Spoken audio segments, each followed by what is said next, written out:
앞에 수정과 같은 유리바다가 있고 보좌 가운데와 보좌 주위에 네 생물이 있는데 앞뒤에 눈이 가득하더라. 그 첫째 생물은 사자 같고 그 둘째 생물은 송아지 같고 그 셋째 생물은 얼굴이 사람 같고 그 넷째 생물은 날아가는 독수리 같은데 네 생물이 각각 여섯 날개가 있고 그 안과 주위에 눈이 가득하더라. 그들이 밤낮 쉬지 않고 이르기를 거룩하다 거룩하다 거룩하다 주 하나님 곧 전능하시며 전에도 계셨고 이제도 계시고 장차 오실 자라 하고, 그리고 그 생물들의 영광과 존귀와 감사를 보호자에 앉으사 사시는 이에게 돌릴 때에 사람들이 보좌에 앉으신 앞에 엎드려 사시는 이에게 경배와 자기의 영광을 보좌 앞에 던지며 가로되 우리 주 하나님의 영광과 존귀와 주께서 만물을 지으신 자라. 만물이 주의 뜻대로 있었고 또 지으심을 받았나이다 하더라. 계시록을 푸는 데 있어서 계시록 하나의 비밀과 같은 책이라고 하지만은 복음을 받은 그리스도인들, 복음의 종들에게 있어서는 비밀 열쇠를 푸는 키가 아니라 너무나 쉬운 말씀인데, 오늘 본문의 이 말씀, 내 생물의 비밀을 알게 되면 계시록이 쉽게 풀리게 되는 거고, 내 생물의 비밀에 대해서 알지 못하면은 계시록이 풀리지 않아요. 너무나도 중요한 말씀이기 때문에 오늘 이 말씀을 잠시 들으려고 합니다. 이 내 생물은 틀림없이 전능하신 주님을 예표하는 말씀입니다. 항상 주님을 이야기할 때 하나님의 일곱 영, 그리고 일곱 눈에 대한 이야기를 반드시 하고 있잖아요. 그런데 계시록 5장 6절에 보니까 또 내가 보니 보좌에 네 생물과 작은 너들 사이에 어린 양이 섰는데 일찍 죽임을 당한 것 같더라. 그리고 일곱 뿔과 일곱 눈이 있으니, 일곱 영, 일곱 눈은 일곱은 완전수를 상징하고 있거든요.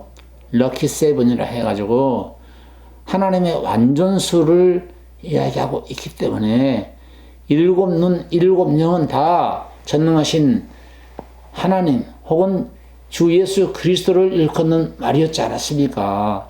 그런데 일곱 눈이 있는데 이 눈은 온 땅에 보내심을 입은 하나님의 일곱 영이더라.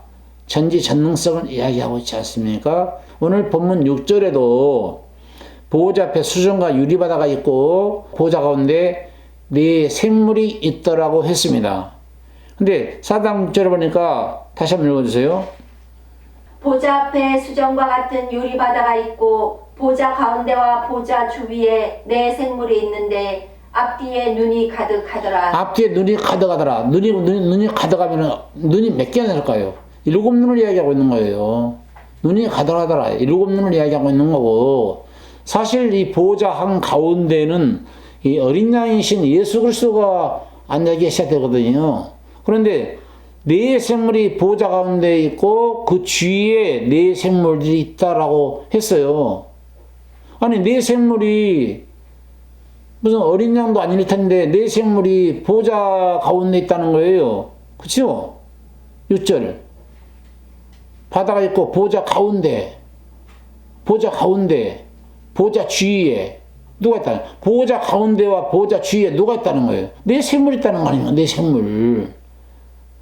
아니 계시록 7장 10절 말씀을 읽어보니까 보호자 한가운데 중앙에는 어린 양이신 예수 그리스도가 앉아 계셔야 되는데 도대체 네 생물이 무엇이길래 보호자 가운데와 그 주위에 네 생물이 자리하고 있냐 이거예요. 그러니까 예수 그리스도를 예표한 것은 사실인데 그럼 도대체 네 생물이 누구냐 이거죠. 계시록 7장 17절 읽어보세요. 이는 보좌 가운데 계신 어린 양이 저희의 목자가 되사 생명수 샘으로 인도하시고 하나님께서 저희 눈에서 모든 눈물을 씻어 주실 것이미러라. 계시록 7장 17절 말씀에 보호자 가운데 한가운데 어린 양이신 예수 그리스도, 어린 양으로 오셔서 십자가의 구속의 피를 흘려주신 어린 양이신 예수 그리스도가 양의 목자 되신 그분께서 앉아 계신다라고 했는데 오늘 본문 6절에 보니까 네 생물이 가운데와 그리고 보호자 주위에 있었다는 거예요. 어떻게 네 생물이 보호자와 보호자 주위에 네 생물이 있었고 눈이 가득하더라 이런 말씀으로 이렇게 표현했을까요? 그러니까 도대체 이 네 생물은 정체가 뭐냐 이거예요. 뭐길래 네 생물이 주님이 앉아 계실 그 자리에 네 생물이 가운데 그리고 주위에 이렇게 앉아 계실까? 그리고 눈이 가득할까? 눈이 가득하라면 주님은 7눈을 가지고 계셨다 하지 않았습니까? 눈이 가더라. 그럼 100개를 가지고 있었겠어요. 성녀를 가지고 있었겠어요. 7이 완전수이기 때문에 7눈을 가지고 있었다는 거예요. 성경 계시록을 푸는 열쇠가 여기에 있어요. 많은 신학자들과 많은 종말론 주의자들이 학자들이 이 부분을 놓고 네 생물은 날개에 달린 스랍천사로 이야기합니다. 왜냐하면 이 네 생물이 8절에 보니까 날개가 6날개가 있다고 하지 않았어요? 읽어보세요. 8절에. 네 생물이 각각 6날개가 있고 그 안과 주위에 눈이 가득하더라. 자, 날개가 6개라고 한다면은 이사야에 보니까 스랍천사가 6날개가 있거든요. 그럼 또 천사라고 풀어야 된단 말이야. 그럼 네 생물이 천사의 일종이란 말입니까? 계시록을 푸는 열쇠가 여기 있는데 이걸 알지 못하는 학자들이 천사라고 말하기도 하고 어떤 학자는 외계인이라 어떤 학자는요 외계인으로 말하고 있어요. 외계인이라고 말하기도 하고 다른 학자들은 미카엘 천사라고 말하기도 하고 어떤 분들은 신약성도들이라고 말하기도 하고 아주 이 말씀을 보는데 아주 여러 갈래로 헷갈리게 주석을 해놨기 때문에 어떤 주석에 초점을 맞추어서 이 계시록을 풀어야 할까 고민하는 목회자들, 성도님들이 많이 계시는데 이건 너무나 중요하기 때문에 오늘 확실하게 제가 풀어드리도록 하겠습니다. 네 6날개가 있다 해서 천사로 풀어보게 되면은 네 생물 중에 한 생물은 사자 얼굴을 가졌고 한 생물은 송아지 얼굴을 했고 또 한 생물은 인자 얼굴을 했고 또 네 생물 중에 한 생물은 독수리 얼굴을 가졌다고 했기 때문에 이걸 들어서 이제 신약 성도로 푸는 사람이 있어요. 왜냐하면 마태복음이 사자복음이잖아요. 사자는 백수의 왕이지 않습니까? 그러니까 마태는 예수님을 왕 되신 분으로 봤어요. 그런 입장에서 보니까 마태복음에는 왕의 혼인잔치 비유, 동방박사의 비유, 왕이 나타나셔서 임금이 나타나셔서 양과 염소를 가르듯이 목자가 양과 염소를 가르듯이 갈라낸다. 이런 입장에서 마태는 예수님을 백수의 왕이신 주님으로 풀었단 말이에요. 사자복음으로 풀었어요. 그래서 사자복음이라고 하고요. 마가는 예수님을 죽도록 일하시다가 결과적으로 희생 제물이 되어주신 송아지로 풀었어요. 그래서 송아지 복음이라고 해요. 그래서 마가는 그 입장에서 죽도록 이 땅에서 충성하시고 봉사하고 헌신하시고 일하시는 송아지처럼 일만 하시다가 제물로 희생의 제물이 되어주신 송아지 복음으로 풀이를 했고, 누가는 직업이 의사 선생님 아니었습니까? 의사다 보니까 예수님이 앉은 병을 일으키고 소경을 눈을 뜨게 하고 기머리 길을 열어주시고 중풍병 환자를 고치시고 죽은 자를 살리시고 많은 혈증 환자를 고치시고 이런 병자를 많이 고치시는 입장에서 의사 입장에서 보니까 이분은 정말로 만병의 대의원이시다. 그런 관점에서 누가복음을 써내려갔어요. 그래서 누가복음을 인자복음이라고 말하고 있고, 사도 요한이는 예수님은 이분은 태초부터 말씀이셨고 하나님과 함께 계신 분이고 말씀이 육신이 되어서 오신 분이다. 인카네이션이 되셔서 도성인신이 되셔서 오신 분이다. 그래서 이분은 하늘의 왕이었다.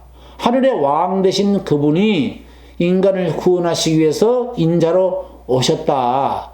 사람으로 오셨다. 그래서 요한 사도는 예수님을 하늘의 왕으로 봤기 때문에 독수리 복음이라고 그래요.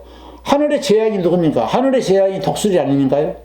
이게 하늘의 재앙이라는 입장에서 봤기 때문에 태초부터 계신 말씀이신 그분이 육신의 옷을 입고 이 땅에 오신 분이 예수 그리스도다. 그래서 요한복음을 독수리 복음이라고 합니다. 그래서 어떤 목회자들은 이 네 생물은 신약 성도를 대표하는 것이다. 신약 성도들을 이야기하는 것이다. 이렇게 풀어요. 그러면 신약 성도를 풀게 되면은 신약 성도가 하늘나라에 올라가게 되면은 다 하늘나라에 올라가게 되면은 천사처럼 6날개를 달고 있나요? 그건 말이 안 되잖아요. 신약 성도를 풀어도 말이 안 되는 거예요. 왜냐하면 이 네 생물은 분명히 8절에 보니까 6개의 날개를 가지고 있다 했지 않았습니까? 그러니까 그리고 천사들은 섬기는 하나님의 아들들이 오게 되면 하나님의 아들들 섬기는 부리는 종이에요. 종이 되는 것이지 우리 사람이 하나님의 아들로서 천사행하게 되면 천사처럼 변화돼가지고 날개 달고 다닌다라고 구절이 없어요. 그러니까 신약 성도로 풀어도 말이 안 되는 거고 결론적으로 24 장로들이 신약 12사도의 대표와 12지파의 대표가 24 장로라고 했는데 이 장로들이 자기가 가지고 있는 멸루가를 다 벗어다가 보좌 앞에 영광의 하나님께 벗어다 던졌다 했거든요. 도저히 우리가 이 멸루관을 쓰고 있을 자격이 없나이다. 오 주여 모든 것이 당신 것이로소이다. 당신만이 영광을 받으시기에 합당하십니다 하고 24장로와 신약의 대표와 구약의 12지파의 대표인 24장로들이 금멸루관을 다 벗어다가 보좌에 세세토록 계신 분께 던졌지 않았습니까? 그러니까 내 생물이 보좌 가운데 있었다겠는데 결론적으로 보좌에 앉으신 이분에게 멸루관을 던졌다고 그러는데 신약 성도를 풀어서는 안 되죠. 그럼 도대체 이 네 생물의 정체는 누구냐는 거예요. 이 네 생물은 하나의 그림자입니다. 그림자. 누구의 그림자겠습니까? 만왕의 왕 되신 예수 그리스도의 그림자인 것입니다. 그렇다면 천사는 6날개가 있지만 우리 주님은 날개가 필요하지 않아요. 우리 주님은 바람을 창조에 잠재우시는 분이시고 풍랑을 잔잔케 하셔서 자연계를 다스리시는 분이시고 바람 날개를 타고 다니시는 전능하신 하나님이시고 우리 주님은 구름 수레를 타고 다니시는 하나님이신데 네 6날개가 무슨 필요가 있겠냐 이거예요. 시편 104편 3절을 읽어보세요. 물에 자기 누각에 들보를 얹으시며 구름으로 자기 수레를 삼으시고 바람 날개로 다니시며 바람으로 자기 사자를 삼으시며 화염으로 자기 사역자를 삼으시며 땅에 기초를 두사 영원히 요동치 않게 하셨나이다. 이런 하나님이에요. 우리 주님은 이런 하나님이에요. 여호와가 신약에 예수 그리스도로 오셨잖아요. 여호와가 아도나이 아닙니까? 주. 예수 그리스도가 아도나이예요. 주입니다. 주. 여호와가 예수 그리스도가 여호와고 예수 그리스도가 여호와고 여호와가 예수 그리스도라고 하는 것을 다음에 자세하게 제가 풀어드릴 때가 올 건데요. 우리 주님은 자연계를 다스리시고 천상계를 다스리시고 천상의 세계와 자연계와 이 육계를 다 다스리고 계시는 전지전능하신 하나님이 6날개가 무슨 필요가 있냐 이거예요. 바람 날개를 타고 다니시는 하나님이 무슨 천사처럼 6날개를 타고 다니는 필요가 뭐 있겠냐 이거지요. 그렇다고 한다면은 이 네 생물은 누굴까요? 예수님이 하나님의 아들인데 천사로 해석해서도 안 됩니다. 왜냐면은 성경에는 천사를 아들이라고 표현한 적이 없다라고 기록하고 있기 때문에 하나님의 아들 되신 예수님을 천사로 해석을 했어도 안 되지요. 자, 히브리서 1장 5절을 읽어보세요. 하나님께서 어느 때에 천사 중 누구에게 내가 내 아들이라 오늘날 내가 너를 낳았다 하셨으며 또다시 나는 그에게 아버지가 되고 그는 내게 아들이 되리라 하셨느니라. 하나님은 단 한 번도 천사 그 누구에게 아들이라고 한 적이 없어요. 그러니까 계시록의 4장에 기록된 이야기 네 생물을 천사로 해석하면 안 되겠지요. 지금 천상 세계에서 네 생물에 관한 얘기는 예수 그리스도께서 이 땅에 오시기 전부터, 예수님이 어린 양으로 오시기 전부터 네 생물은 존재를 했었죠. 이 네 생물을 예수님으로 풀어버리게 되면은 예수님 히브리서의 말씀처럼 하나님이 천사 중 누구에게 아들을 한 적이 없는데 졸지에 천사가 아들이 되는 꼴이 되기 때문에 그렇게 해석해서도 안 되는 것입니다. 그러면 도대체 네 생물은 도대체 누구를 이야기하고 있을까요? 여기서 네 생물은 6날에게 있는 우리가 천사로 보기를 봐야 돼요. 근데 누구로 봐야 되냐니까 예수님이 계시록 22장 16절에 예수님 별들의 청수예요. 광명한 새벽별이었으니까 별들의 청수입니다. 청수. 우리 예수님은 모든 별들의 우두머리요, 가장 으뜸이시요, 가장 빛나는 별이시고 별의 청수라네. 그러므로 우리 주님은 모든 별들을 다스리시는 군장이시고 대군이시다 이 말이에요. 그렇다고 한다면 네 생물은 누구로 봐야 되냐니까 바로 미카엘로 봐야 되는 거야. 미카엘로. 미카엘이 예수 그리스도의 그림자였어요. 미카엘 천사가 예수 그리스도의 그림자였다. 그림자. 그래서 미카엘 천사를 군장이라고 표현한 적이 있고 대군으로 표현한 적이 있는데 다니엘서 10장 그런데 바사국군이 21일 동안 나를 막았으므로 내가 거기 바사국 왕들과 함께 머물러 있더니 군장 중 하나 미카엘이 와서 나를 도와주므로. 다니엘이 간구하고 기도할 때 기도 응답이 빨리 안 됐던 것은 바사국군이 막아가지고 좀 늦었다는 거 아닙니까? 그런데 여기 군장 미카엘이 와서 도와줌으로 인해서 이제 응답이 왔다는 얘기인데요. 이 군장. 그래서 군자가 임금군이에요. 임금군. 군장이라고 표현했어요. 그리고 12장 1절에 보니까 그때 내 민족을 호위하는 대군 미카엘이 일어날 것이요 또 환란이 있으리니 이는 결국 이래로 그때까지 없던 환란일 것이며 그때 내 백성 중 무릇 책에 기록된 모든 자가 구원을 얻을 것이라. 구원을 얻을 것이라. 여기 본문에는 그때 민족을 호위하는 대군 미카엘, 대군이라고 써요. 큰 대자에다가 임구 군자를 써가지고 Great Prince란 말을 썼어요.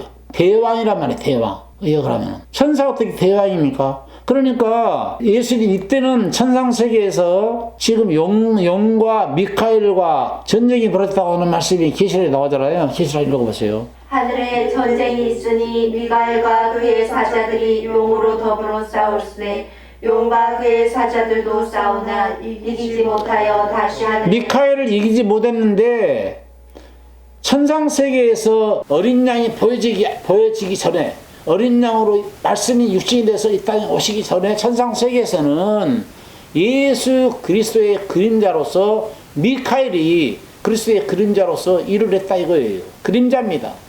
모든 구약의 사도와 선지자들이 그림자로서 예수 그리스도의 모형으로서 보여줬잖아요. 그러니까 바로 이 미카엘이 하늘의 전쟁에서 개입을 했었고, 그러면 이 땅에 하나님으로 이 땅에 오셨을 때는, 시간을 창조하시고 이 땅에 오셨을 때는 그분이 인간 창조를 하는데 엘로힘으로 역사하셨고, 미카엘이 그림자로서 예수 그리스도의 그림자로서 싸웠고, 그리고 창세기에 인간을 창조할 때는 우리의 모양과 우리의 형상대로 우리라고 하는 복수를 사용했지 않았습니까? 이게 엘로힘이죠. 성부, 성자, 성령 하나님. 엘로힘 하나님으로 말씀을 하셨고, 창세기 2장 4절부터 최초로 여호와가 등장하는데 여호와 하나님으로 일하셨고, 그 여호와 하나님으로 일을 쭉 하시다가 신약에 와서 예수로 일하셨는데, 예수는 자기 백성을 저희 죄에서 구원할 이름으로 일을 하셨고, 그리고 사도행전 3장에 보니까 예수 그리스도가 우리를 위해서 죽으시고 장사하신 삶을 부활하심으로 말하면 하나님이 예수를 주와 그리스도가 되게 했다 해가지고 예수님의 이름이 주와 그리스도로 바뀌었고, 그리고 예수님이 요한복음 14장에 보니까 내가 너희를 고아와 같이 버려두지 않고 다시 너에게로 오리라 라고 약속하시면서 주님이 두려워하지 마라. 다시 너에게로 오리라. 와서 절대로 너희를 고아와 같이 버려두지 않을 것이다 라고 말하면서 다시 보혜사로 오시겠다라고 말씀을 하시면서 예수 그리스도가 다시 보혜사가 되셔서 다시 오순절날 내려오시지 않습니까? 노르셔서 일하셨고, 그리고 계시록에 와서는 다시 도로 말씀의 본연의 자리로 가셨어요. 그분의 이름은 말씀이라 칭하더라. 피 뿌린 옷을 입으신 그분이 말씀이라 칭하더라 하고 도로 말씀의 자리로 돌아가셨어요. 그러니까 계시록의 오늘 본문의 4장 6절에 네 생물은 예수 그리스도가 어린 양으로 오시기 전부터 미카엘 천사는 그리스도의 예표로서 일을 했기 때문에 바로 오늘 보좌 중앙에 가운데 앉았었고, 일곱 눈을 가지고 있었고, 그리고 사람의 얼굴, 송아지 얼굴, 사자 얼굴, 그리고 독수리 얼굴로서 그리스도를 예표하고 있는 것이죠. 그러므로 네 생물은 미카엘 천사를 말하고 있는 것이죠. 그럼 목사님, 미카엘 천사가 그러면은 네 생물로 이렇게 등합을 하나요? 아니, 하나님이 12영 더 되는 천사가 있다고 했는데 우리 주님이 전능하신 분으로서 어떤 방법으로든 역사를 못 하실까요? 다음 주에 더 자세하게 풀어서 말씀을 드리도록 하고 오늘 여기까지 하겠습니다.